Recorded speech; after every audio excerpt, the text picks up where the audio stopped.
Samahan niyo po ako, meron po tayong babasahing isang napaka-kontrobersyal na teksto, itong Juan 1:1. Ang babasahin po natin ay King James Version. Juan 1:1, ito po ang sabi, sa pasimula ay ang salita, at ang salita ay kasama ng Diyos, at ang salita ay Diyos. Marami pong gumagawa ng konklusyon na nagpapatunay daw ang teksto na ito na ang salita na tumutukoy naman kay Jesus ay siya din mismo ang Diyos na makapangyarihan sa lahat dahil sinasabing ang salita ay Diyos. At dahil malaking titik ang pagpapasimula ng salitang Diyos, kaya si Jesus na nga daw ang sabi nila ang siyang Diyos na makapangyarihan sa lahat. Ibig sabihin, si Jesus ay siya rin si Jehovah. Bagaman marami din namang ibang salin ang maaari nating ihambing sa salin na ito, na iba din naman ang pagkakasulat, unawain po muna natin ang teksto na ito ng salin ng King James Version. Ang unang prase ay nagsasabing sa pasimula ay ang salita. Iniisip ng marami na si Jesus ang nagpasimula o lumikha ng lahat ng bagay. Sabihin pa, si Jesus po ang may lalang ng universo ayon sa kanila. Pansinin na sinasabi ng Juan 1:1 na sa pasimula ay ang salita. At ang salita ay kasama ng Diyos at ang salita ay Diyos sa King James Version. Kahit na malaking titik ang Diyos, sinasabi po dyan na sa pasimula, kasama po ng Diyos ang salita. Kaya dalawa pa rin po sila dahil hindi po maaaring may kasama ang isang persona na nag-iisa lang din naman pala.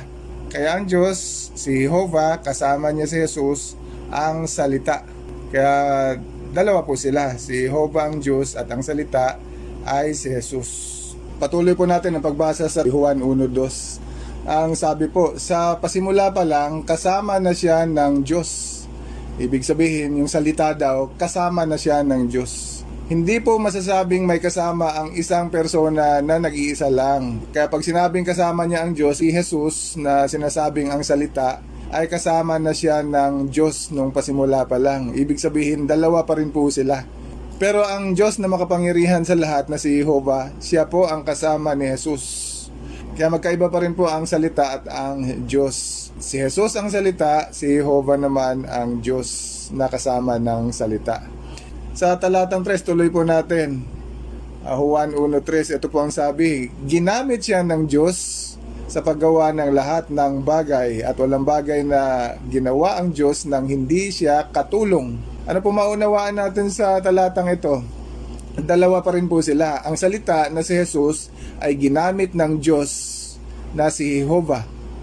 Siya po ang ginamit ni Jehovah sa paggawa ng lahat ng bagay, sabi sa talatang ito. At walang bagay na ginawa ang Diyos nang hindi siya katulong. Pag sinabi pong may katulong ang Diyos, ang salita, ang katulong niya, at tinawag din siyang ang salita dahil mula ng pagkakalalang sa kanya, siya na po ang naging tagapagsalita ng Diyos. Kaya spokesperson po siya ng Diyos.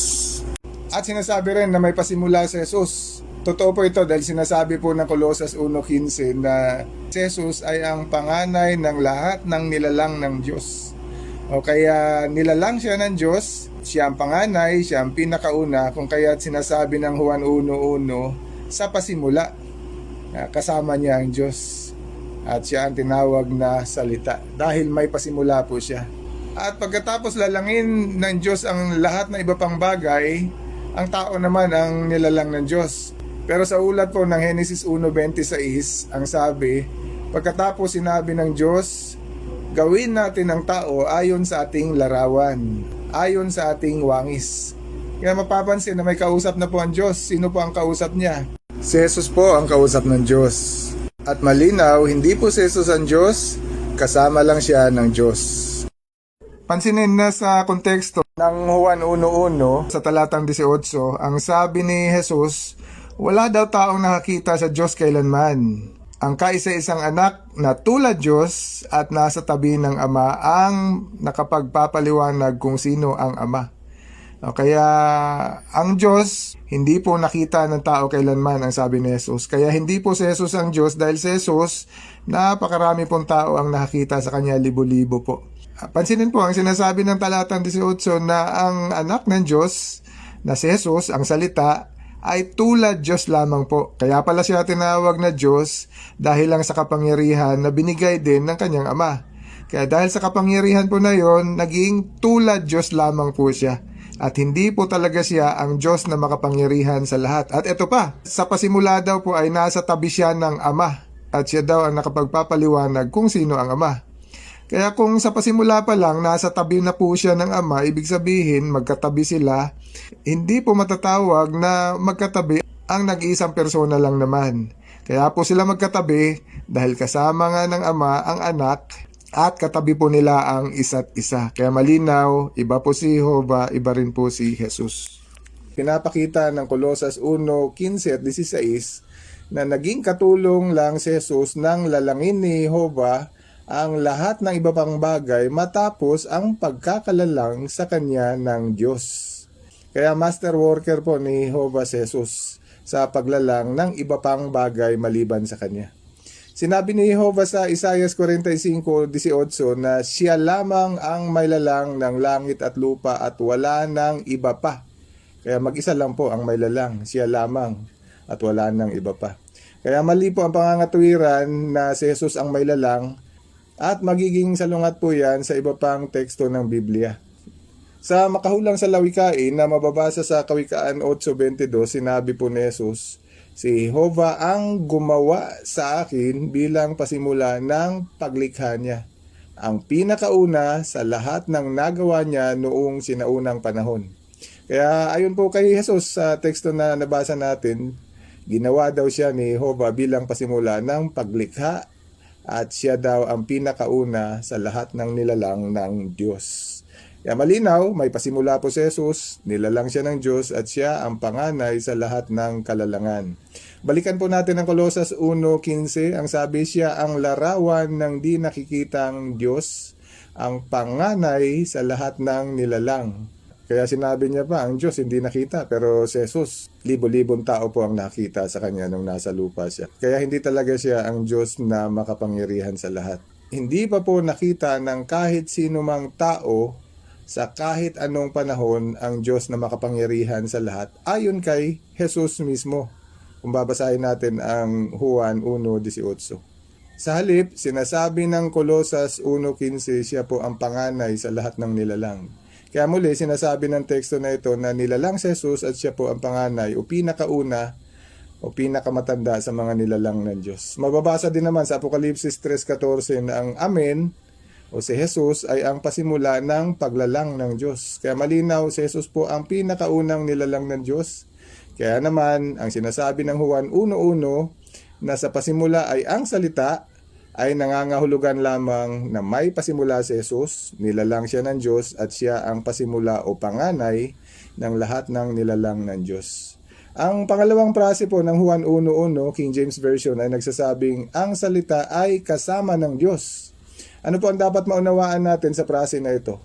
Kasama daw ng salita o kasama ni Jesus ang Diyos.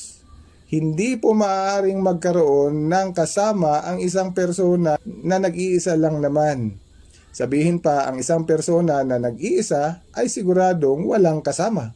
Kaya malinaw nang sabihin ng teksto na ang salita ay kasama ng Diyos, siguradong tumutukoy po ito sa dalawang magkasamang persona matapos lalangin ng Diyos ang salita o si Jesus.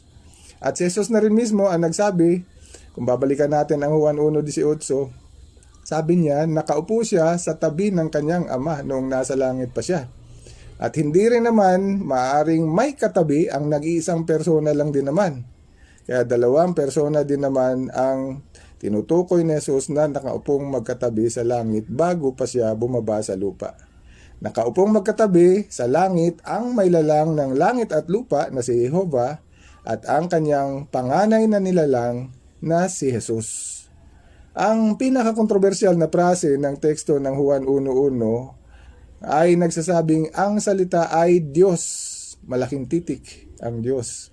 Ano naman po ang dapat nating maunawaan dito?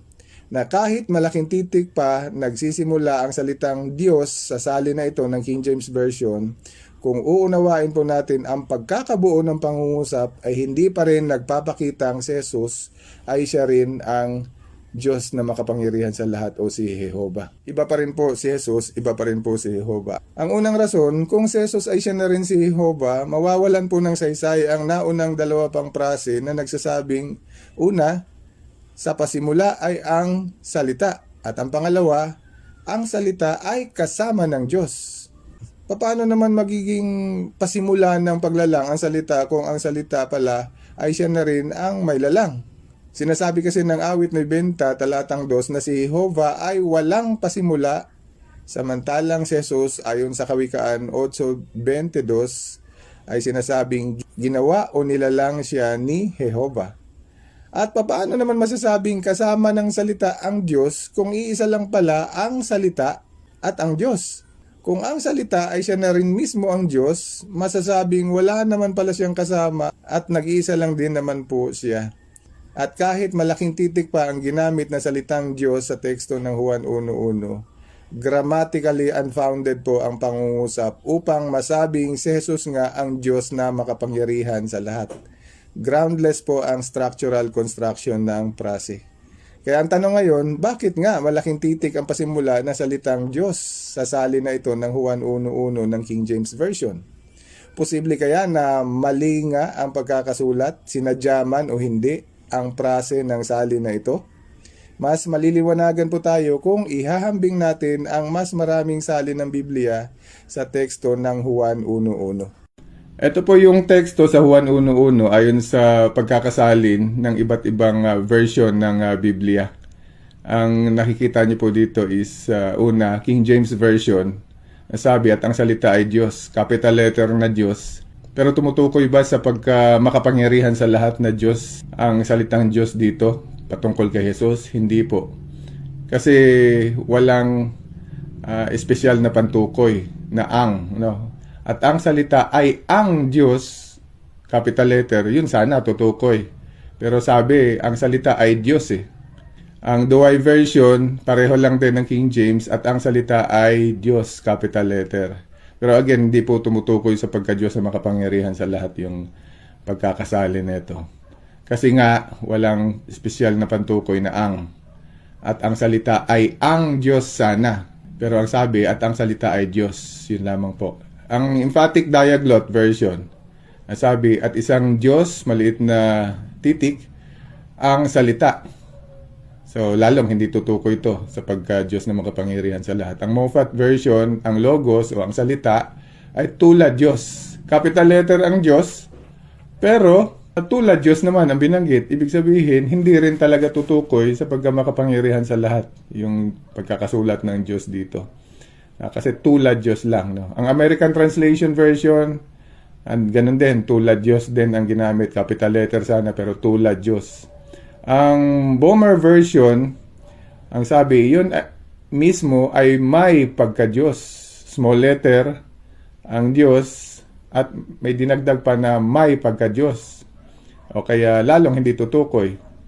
Ang theme version, o theme version, ang sabi, at isang uri ng Diyos ang salita. Capital letter sana ang simula ng Diyos, pero binanggit naman na uri ng Diyos. So, hindi pa rin tumutukoy sa pagkamakapangyarihan sa lahat ni Jesus ang ginamit dito na Diyos.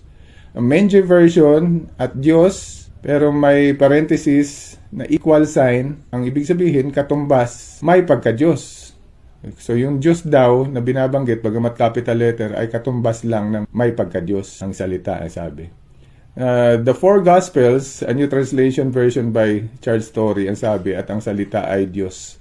Malit na titik lamang po ang pagpapasimulaan ng Diyos. At syempre, ang New World Translation na madalas tuligsain ng ibang relihiyon, ang sabi, ang salita ay isang Diyos, maliit na titik.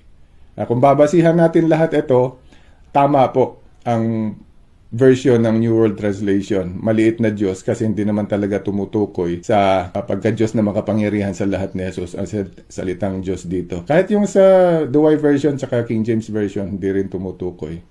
At kung napapansin ninyo, ang lahat ng version dito ay talagang tumutukoy lang kay Jesus bilang Diyos, pero hindi ang makapangyarihan sa lahat. Karamihan nga ay maliliit na titik ang pasimula. Pero ano po ang punto ng lahat ng ito tungkol kay Jesus? Ang punto, wala po kahit isa sa mga salin na ito ng Biblia ang tumutukoy kay Jesus bilang ang Diyos na makapangyarihan sa lahat. Bakit? Dahil kung babasahin natin ang Isaiah 9:6, binanggit din si Jesus na magiging isang makapangyarihang Diyos. Capital letter din ang pasimula ng Diyos. Pero sinabi ba na pinakamakapangyarihang Diyos? Hindi po. Pero binanggit na makapangyarihan Diyos siya, capital letter. O kaya, kung sa pabaanong diwa, tinukoy si Jesus bilang makapangyarihan Diyos sa Isaiah 9:6, malaking titik din naman, pero makapangyarihan lang na Diyos. Ganon din po ang lahat na binabanggit sa Juan 1:1 sa iba't ibang version ng Biblia. Malaki man o maliit, ang titik na ginamit sa pagka-Diyos, wala pong kaibahan ang diwa sa pagka-Diyos ni Jesus ayon sa pagkakasulat ni Isaias. Malaking titik ang pagka-Diyos pero makapangyarihan Diyos lang at hindi pinakamakapangyarihan Diyos ang pagkakatukoy kay Jesus. At si Jesus na rin mismo nagsabi, Juan 14:28, ang Ama ay mas dakila kaysa sa akin. Okay, talagang hindi siya papantay sa Diyos. Tumpak lamang, sabihin ni Isaias, makapangyarihan Diyos siya, pero hindi pinakamakapangyarihang Diyos. Kaya si Jehovah pa rin ang Ama, ang kataas-taasan ayon sa Awit 83:18. Yan po ang titulong hawak ni Jehovah na mag-isa mula noon hanggang magpakailanman. Ang tanong, magbabago ba ang kalagayan? Mapapalitan ba si Jehovah bilang ang kataas-taasan? Sinasagot tayo na Isaiah 43:13, ang sabi ni Jehovah, at hindi ako magbabago, walang sino mang makakaagaw ng nasa kamay ko. Kaya kung hindi pala magbabago si Jehovah, hawak niya pa rin ang titulo, kataas-taasan, at ang sabi niya, walang sino mang makakaagaw nito mula sa kamay ko. Binanggit din ni Jesus sa Juan 1:18 ang kanyang sarili bilang ang kaisa-isang anak na tulad Diyos na nakaupo sa tabi ng kanyang ama. Kaya maunawaan po natin na ang sinasabi na Isaiah 9:6 na si Jesus ay makapangyarihang Diyos ay hindi naman talaga nangangahulugang kapantay siya ng kanyang ama sa kapangyarihan at pagsamba, kundi sa mas nakakababang antas o sukat, katulad lang din siya ng kanyang ama na makapangyarihan at nararapat sa kaukulang paggalang at pagpipitagan lamang. At hindi po dapat sambahin si Jesus dahil ang pagsamba, ayon kay Jesus mismo sa Mateo 4:10, ay nauukol lamang kay Jehovah. At mababasa din sa Filipos 2:5-6, ito po ang sabi, patuloy ninyong tularan ang pag-iisip ni Kristo Jesus dahil kahit umiiral siya sa anyong Diyos, hindi man lang niya inisip na maging kapantay ng Diyos. Sinabi po ng teksto na umiiral daw si Jesus sa anyong Diyos lang. Ano po ang dapat natin maunawaan? Ganito po. Kapag ang isang anghel ay sinasabing nag-anyong tao, hindi naman talaga siya tao, kundi naging tulad lang din siya ng tao dahil nag-anyong tao nga siya. Pero ang totoo, isa pa rin siyang anghel. Kaya sa katulad na paraan, si Jesus na sinasabing makapangyarihan Diyos o tulad Diyos o nasaan yung Diyos ay hindi naman talaga isang Diyos na katulad ni Jehovah at hindi kapantay ni Jehovah bilang Diyos na makapangyarihan sa lahat. Sinabi din ni Jesus mismo ayon sa Mateo 28:18, ibinigay lang sa kanya ang kapangyarihang tinataglay niya. At ang nagbigay ay walang iba kundi ang kanyang ama na si Jehovah. At ito po ang dahilan kung bakit sa mas nakabababang antas, naging makapangyarihang Diyos po si Jesus, naging tulad Diyos. Pero, Filipos 2:5-6, hindi niya rin naman inisip na maging kapantay ng Diyos.